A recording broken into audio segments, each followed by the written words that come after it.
क्या तेज साउंड हमारे air drum को बर्स्ट कर सकता है? क्या होगा अगर हमें पसीना आना ही बंद हो जाए?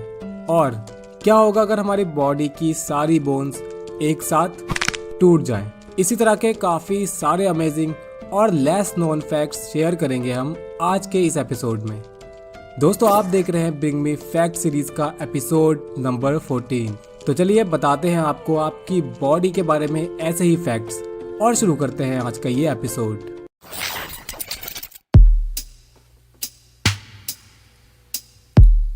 Fact number 7।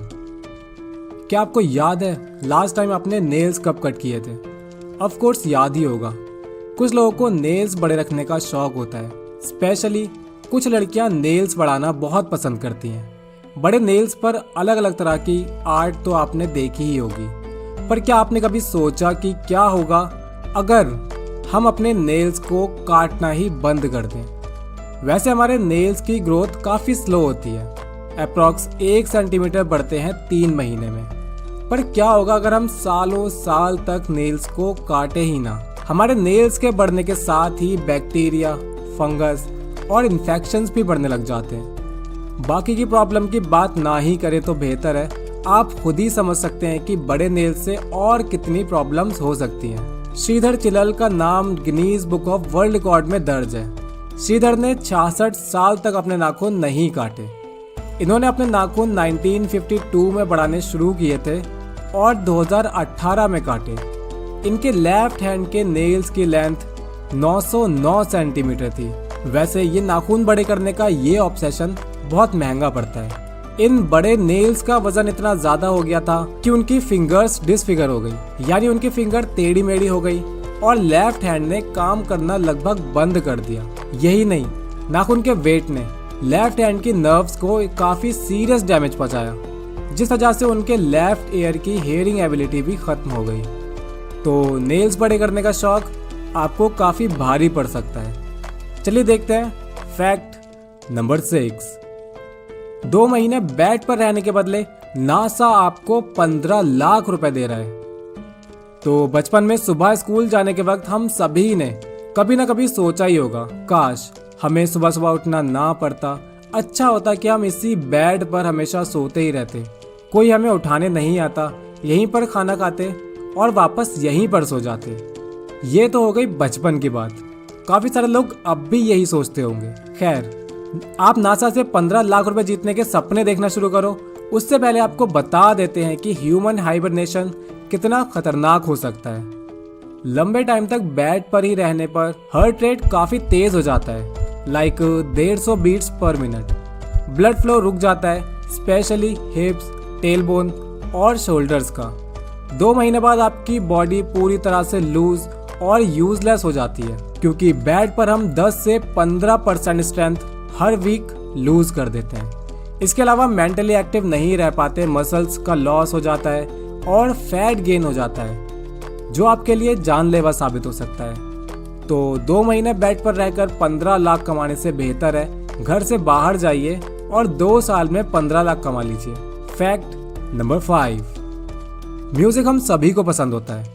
कुछ लोग लंबे टाइम तक ईयरफोन लगा कर रखते हैं, तो वहीं कुछ लोग स्पीकर्स में लाउड साउंड सुनते हैं। दोनों ही कंडीशंस में आपने अपने पेरेंट्स से सुना ही होगा कि इतना म्यूजिक मत सुना करो, बहरे हो जाओगे। आपके पेरेंट्स की ये बात काफी हद तक सच भी है। एयर ड्रम एक थिन टिश्यू होता है जो एयर कैनल को मिडल एयर से अलग करता है। लंबे टाइम तक लगातार एयरफोन्स में लाउड म्यूजिक सुनना आपकी हियरिंग एबिलिटी को खत्म कर सकता है और आपके एयर ड्रम को डैमेज कर सकता है। इसके अलावा अचानक से आने वाला तेज साउंड भी एयर ड्रम को डैमेज कर देता है। वैसे म्यूजिक के अलावा कुछ और कॉमन आदतें हैं जो एयर ड्रम को नुकसान पहुंचाती हैं। वो है कान में ऑब्जेक्ट डालना, उसकी सो कॉल्ड सफाई करने के लिए पेंसिल, कीज, हेयर पिन जो भी मिलता है, लोग उससे कान साफ करना शुरू कर देते हैं। और सभी लोगों को एयर वैक्स निकालना बहुत सेटिस्फाइंग लगता है, पर यह आपके एयर ड्रम को सीरियसली डैमेज कर सकता है। अपने एयर ड्रम को ठीक रखिए और इन आदतों से दूर रहिए। Fact number 4। It's too hot outside. कुछ लोगों को बहुत पसीना आता है, कुछ लोगों को बिल्कुल भी पसीना नहीं आता। अंडर आर्म्स में स्वेटिंग, टी शर्ट और शर्ट पर अलग अलग प्रकार की आकृतियाँ हमें गर्मी से ज़्यादा परेशान करती हैं। कुछ लोग रिलैक्स फील करते हैं कि उन्हें पसीना ही नहीं आता, पर पसीना ना आना is not a healthy sign for you. ये सिंपल सी कंडीशन आपके लिए बहुत खतरनाक हो सकती है। इवन हम कह सकते हैं कि आपके लिए जानलेवा भी हो सकती है। पसीना ना आने की इस कंडीशन को नाम दिया जाता है एनहाइड्रोसिस का। स्वेटिंग हमारी बॉडी को कूल रखने की एक नेचुरल प्रोसेस है।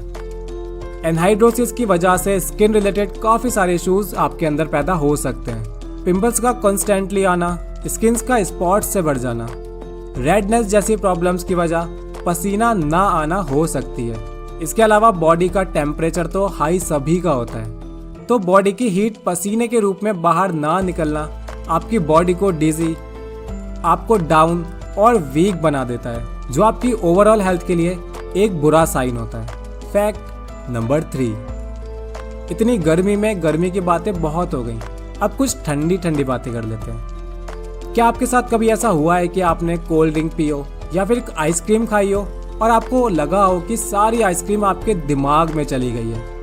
आपका ब्रेन ज़रूरत से ज़्यादा चिल्ड हो जाता है। इस कंडीशन को आपने ज़रूर फेस किया होगा। ऐसी कंडीशन को नाम दिया जाता है ब्रेन फ्रीज।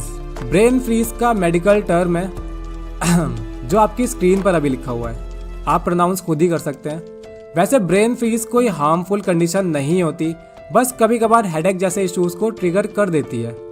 क्या आपके साथ कभी ऐसा हुआ है? कमेंट सेक्शन में ज़रूर बताएं। फैक्ट नंबर 2, यॉर्निंग एक यूनिवर्सल एक्टिविटी है। कुछ एनिमल्स और सारे इंसान ये एक्टिविटी अपनी डेली लाइफ में करते ही हैं। यॉन को हिंदी में जमाई लेना कहते हैं। कॉमनली इसको बोर होने का साइन माना जाता है, पर कई बार ऐसा होता है कि दूसरे इंसान को जब हम जमाई लेते हुए देखते हैं तो हम भी जमाई लेने लग जाते हैं, इवन इफ हम बोरिंग या स्लीपी फील नहीं भी कर रहे होते।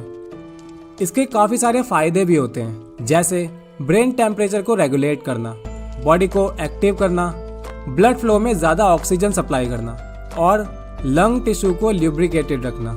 यानी एक 3 से 5 सेकंड की ऑटोमेटिक होने वाली एक्टिविटी आपकी लाइफ और आपकी बॉडी को इतना फायदा पहुंचा सकती है। फैक्ट नंबर 1, आज आप कुछ ज़्यादा ही लेट हो गए। बॉस के गुस्से से बचने के लिए आप तेज ड्राइव कर रहे हैं और फॉर्चुनेटली आप जिंदा बच जाते हैं, बट अनफॉर्चुनेटली एक्सरे बोल रहा है कि आपकी सारी बोन्स टूट चुकी हैं। ऐसे में क्या होगा? हमारी बॉडी में 206 बोन्स होती हैं। जब कोई हड्डी टूट जाती है तो डॉक्टर सिंपली उस बोन को अलाइन करके प्लास्टर कर देते हैं। सीरियस इंजरी होती है तो इसमें रॉड या फिर स्क्रू का यूज़ किया जाता है। अगर अनफॉर्चुनेटली ऐसा कुछ होता है कि सारी बोन्स एक साथ टूट जाएं, तो ये बहुत सीरियस प्रॉब्लम हो सकती है, क्योंकि हाथ पैर की बोन्स को अलाइन करना ईजी होता है, रेस्ट कर सकते हैं, कोई प्रॉब्लम वाली बात नहीं होती। लेकिन हमारी बॉडी में बहुत सारी सेंसिटिव बोन्स भी होती हैं, लाइक जॉ, कॉलर बोन, इसे रिस्की बना देती हैं। वैसे सारी बोन्स का एक साथ टूट जाना बहुत रेयर होता है, लेकिन 2011 में एक 22 साल का लड़का बिल्डिंग के 9th फ्लोर से गिर गया। किस्मत वाली बात थी कि वो सरवाइव कर गया, लेकिन उसकी बॉडी की सारी बोन्स टूट गई। 3 मंथ के ट्रीटमेंट के बाद भी वो पूरी तरह से ठीक नहीं हो पाए। यानी सारी बोन्स के टूटने की रिकवरी होना लगभग इम्पॉसिबल होता है, क्योंकि काफी सारी बोन्स ऐसी हैं जिनका डैमेज होना आपको पूरी लाइफ के लिए पैरालाइज बना सकता है। दोस्तों, ब्रिंग मी फैक्ट के आज के एपिसोड में इतना ही। वीडियो पसंद आया हो तो प्लीज हिट लाइक और शेयर कीजिए अपने दोस्तों के साथ। हम मिलेंगे आपसे एक नई वीडियो में।